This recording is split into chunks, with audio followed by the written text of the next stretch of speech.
Hello, you have found a K12 Kindergarten Literature Read Aloud. Today we will be reading The Wombat and the Kangaroo. Let's find the page number for our story by turning to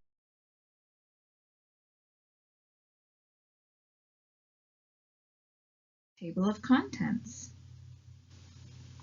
Our story begins on page 100.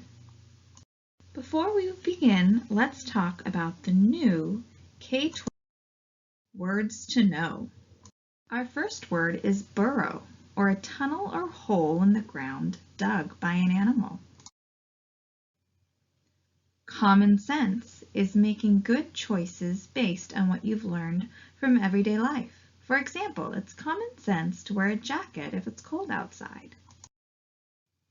Dilly bag is a small bag often made of dried grass and used for carrying small things such as food. Marsupial is any kind of animal that has a pouch on the belly of the mother to carry her baby. Selfless is to care about others more than yourself, or unselfish. Stubby is short and thick, like this wombat's legs. Finally, tracks are the marks animals or people leave on the ground when they walk.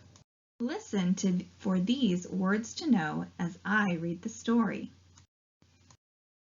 The Wombat and the Kangaroo is a how things came to be story. In this, we learn that kangaroos didn't always have a pouch, and we discover what one particularly mother kangaroo does to deserve one.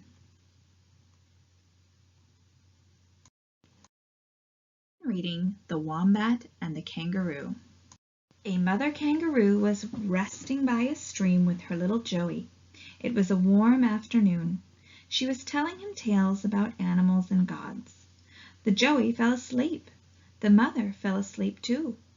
Suddenly they were both startled by a sad moan. "Oh me," groaned a strange voice. "I am sad and lonely." The mother kangaroo looked around. She saw an old wombat by the river. He was crying. "What's wrong?" she asked him. "Why are you so sad?" The wombat said, "I have no friends. I feel old and lonely." The mother kangaroo had common sense. She said, "You just need a nice meal. Follow me. I'll take you to where the spear grass grows. Good mushrooms to eat are there too. That will cheer you up."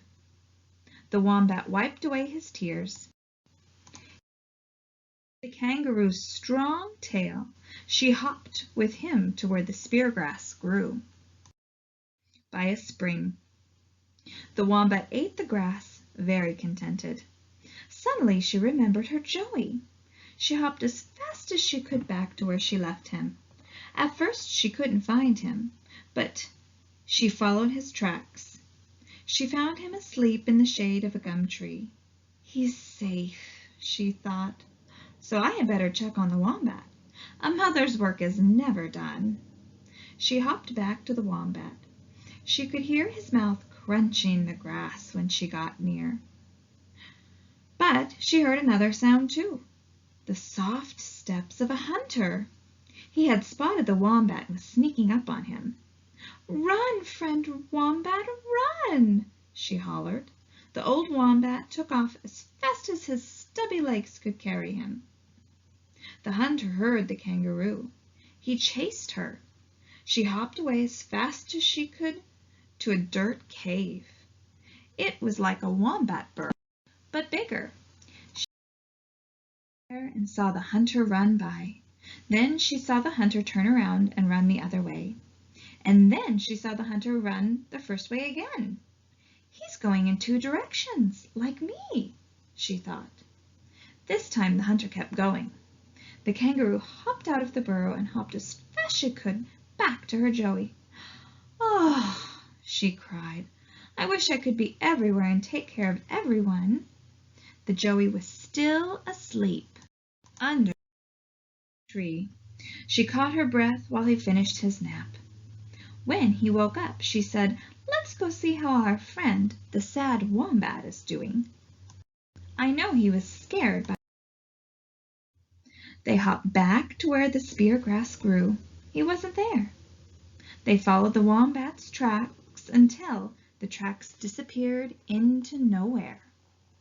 What she didn't know was that the wombat was really a humble wombat. He had come to earth to see who had the kindest and most selfless heart. He met many creatures who were mean to him.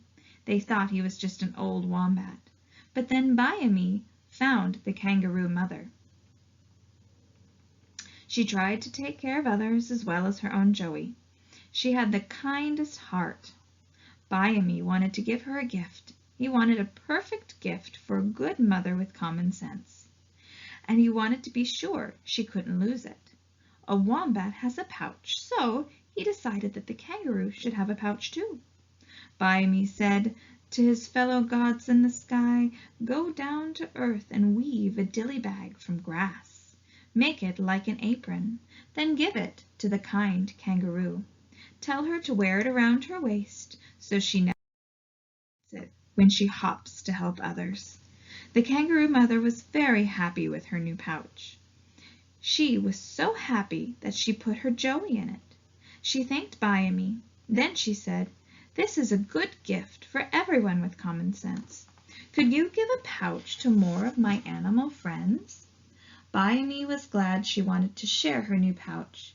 He gave pouches to the kangaroos, the koalas, the possums, and to all the marsupials in the world. The end. Thank you for joining me today. Be sure to like this video and subscribe to our channel to be notified when we post a read aloud for the next lesson. Join us again to hear Go Kangaroos Go. Goodbye.